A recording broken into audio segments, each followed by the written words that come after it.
Вчера катался, появился какой-то непонятный стук. Думал, может, шаровая, может, чё. А тут, оказывается, втулки стабилизатора. Эту вообще нахрен выбило. Это на подходе. За 9 лет езды на сотках такое вижу впервые.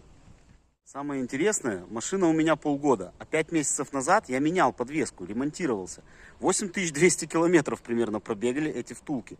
Но такое я реально вижу впервые.